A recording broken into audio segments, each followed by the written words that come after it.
Yeah, good morning, y'all. I know it's been a minute. I missed y'all. It's a lot happening in the NBA world, so I just wanted to touch on a couple of trade ideas that I've heard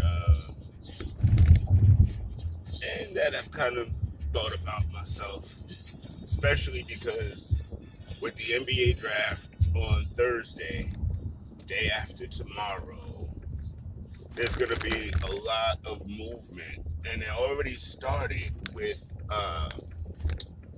Memphis and New Orleans with that Valachunas flip for Steven Adams and picks.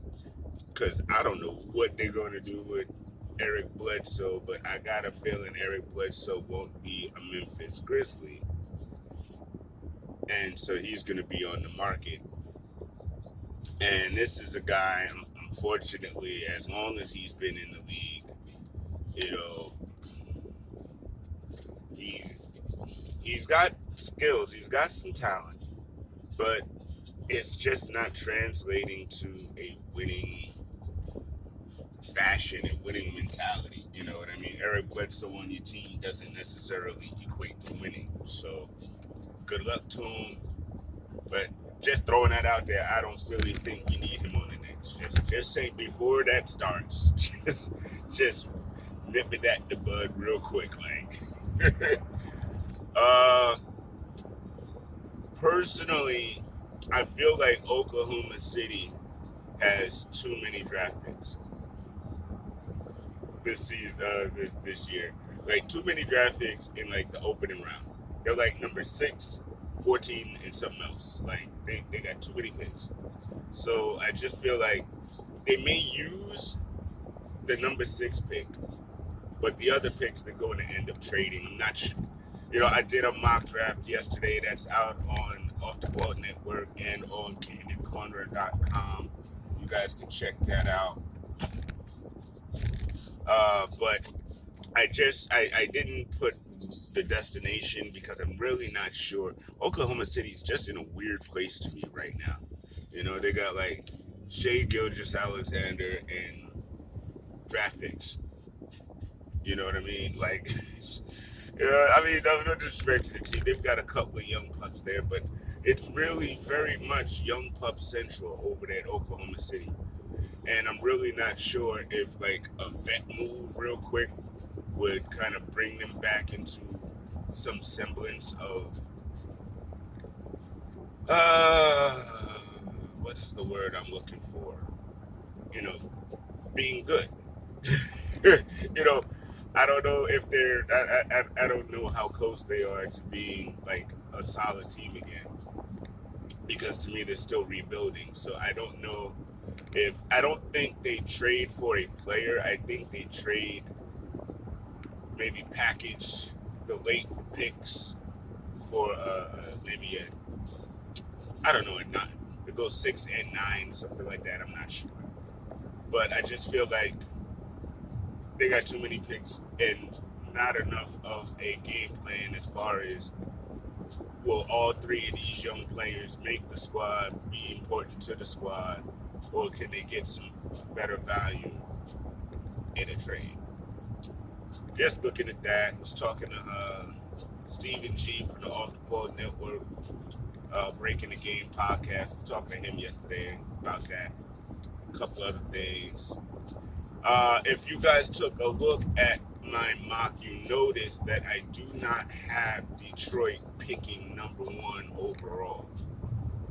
I have them trading out of that spot and trading back down to Toronto, and Toronto taking Cade with the first overall pick.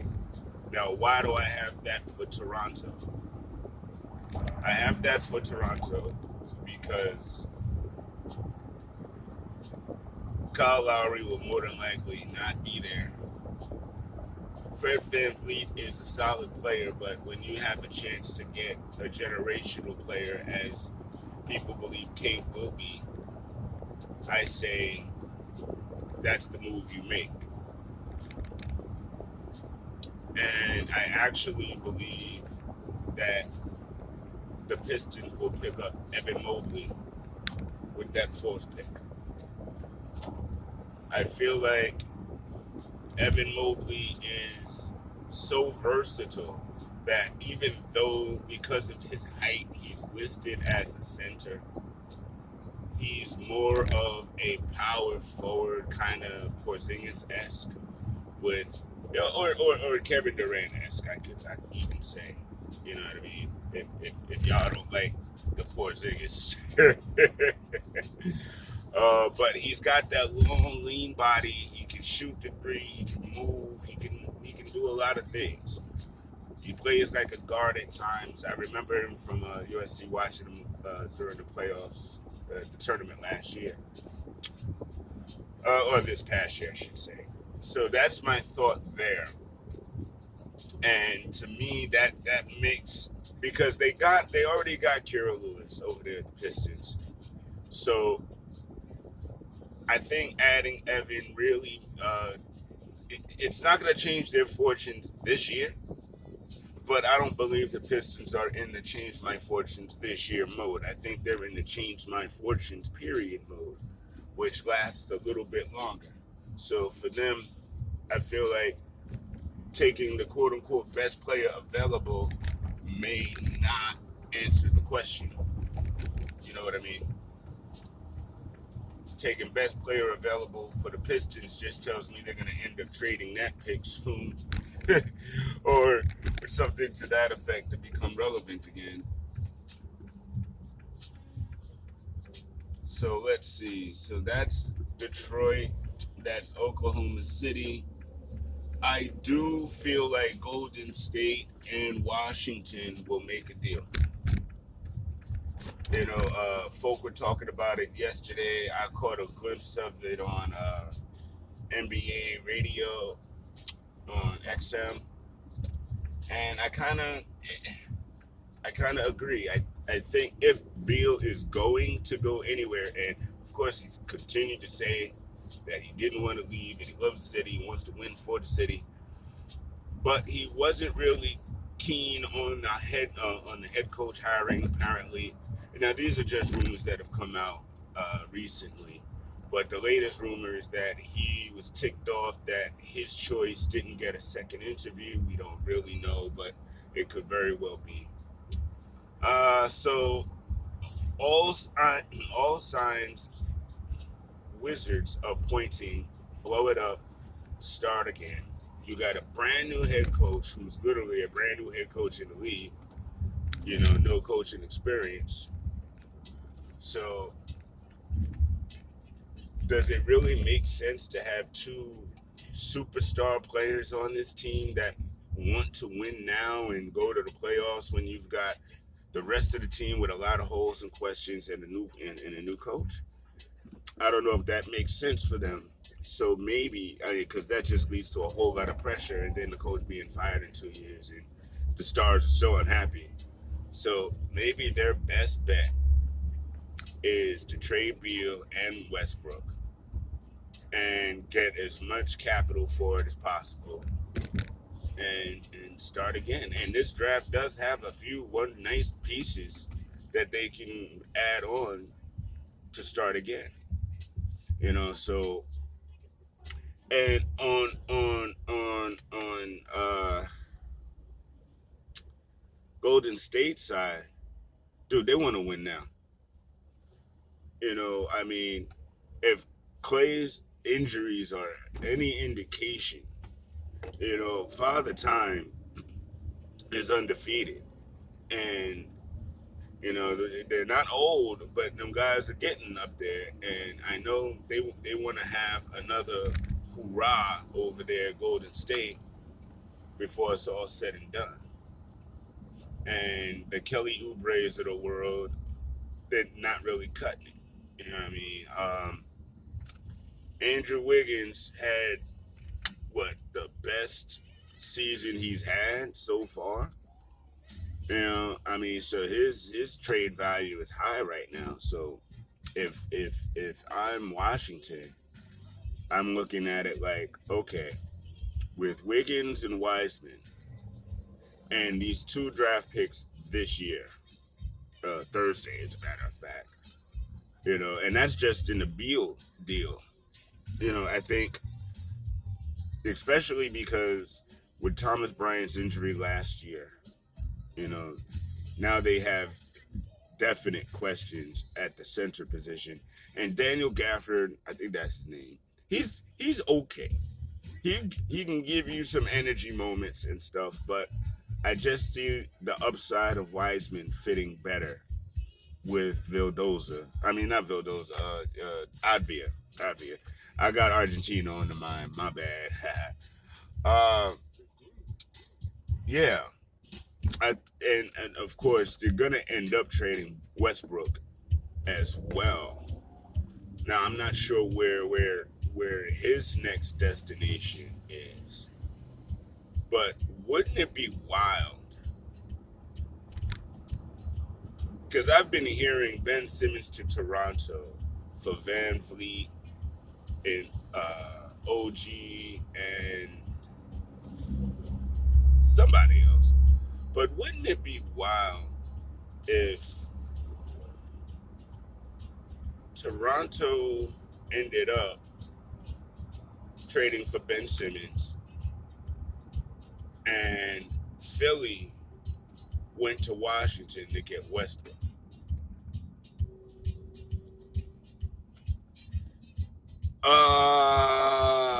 I think that would be very interesting having Westbrook with Embiid and Tobias. Because you still got your defensive guy. You still got a guy that's going to get you rebounds and assists and keep your whole team involved. And it's not that much of a drop off from the points perspective. So that actually might work. The Wizards end up in a 2-trade scenario with Golden State for Beal and Philly for Westbrook. Ooh, I don't mind that. I don't mind that at all. I think that'll be wild to see. So let me know when you watch this. Let me know what y'all thoughts are on the trades that'll be coming down, because I think these are trades that can happen as soon as Thursday, to be honest.